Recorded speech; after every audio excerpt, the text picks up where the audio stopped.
Здравейте, казвам се Михаил Лаков, на 32 години и в далечната 2011 година завърших Американския колеж. Класен ръководител ми беше Стела Карагьозова. Тук профила ми беше математика и информатика. След като завърших, отидох в Англия, в град Манчестър, където продължих със специалност информатика. 3 години бакалавър и след това се върнах в България, в София, да започна своята професионална кариера. От колко време се занимавате с компютър? С компютър се занимавам, може би, откакто се помня. Още като ученик в 2-3 клас се записах на извънкласни дейности, свързани с информатиката.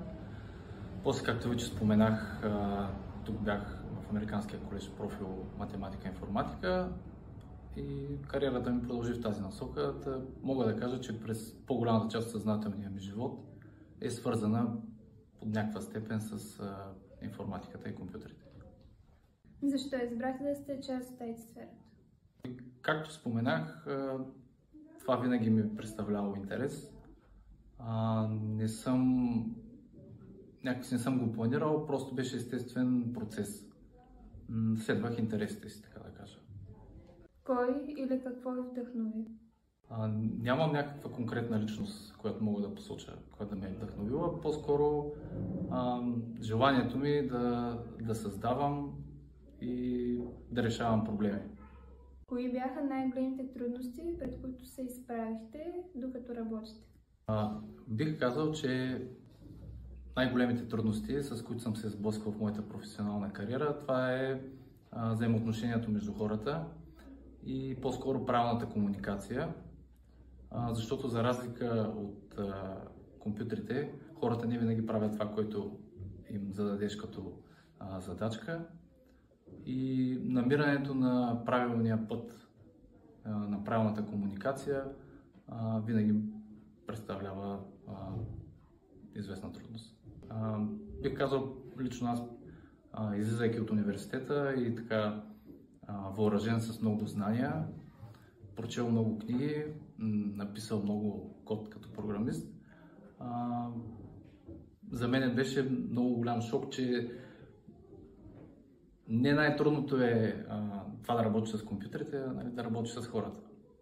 Тъй като това не го пише по учебниците и единственият начин човек да придобие тия умения е опит, години работа и така. Какво е мнението ви за изкуствения интелект? Използвате ли го? Мнението ми за изкуствения интелект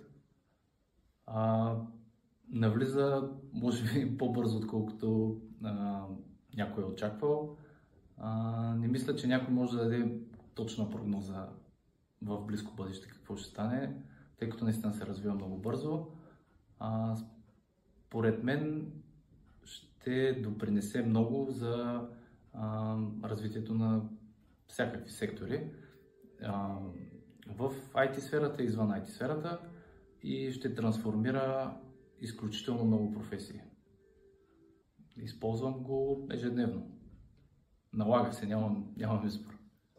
В работния процес го използвам за това да ми помага да програмирам. Когато не съм сигурен в някоя моя идея, го използвам да ми дава съвети. Все по-често го използвам и в ежедневието си, в личния си живот. Интересен пример, писането на картичка за сватба или за рожден ден. Помага с текста. Има ли опасност да замени професията ви? Има, да. Даже я заменя до голяма степен. За сега започващите програмисти е много трудно да си намерят работа, тъй като, така да кажа, лесната част от програмирането, изкуственият интелект я прави много добре. Което означава, че един сега започващ кадър в IT сферата трябва да има много сериозни знания и умения, за да се съревновава с изкуствения интелект. Мислите ли, че математиката е необходима за програмирането? Със сигурност е необходима, не е задължителна. Имам предвид, че, разбира се, основната част от математиката е задължителна, Но лично аз не бях от най-добрия ученик по математика и въпреки това се справям доста добре. А според вас каква е връзката между двата предмета? Общото между двата предмета е, че са точни науки и са подходящи за един тип хора. Ако си добър по математика, най-вероятно си добър и по информатика. Ако можете да дадете съвет на своето аз преди няколко години, какъв би бил той? Може би да съм по-уверен в себе си, в собствените си знания и умения.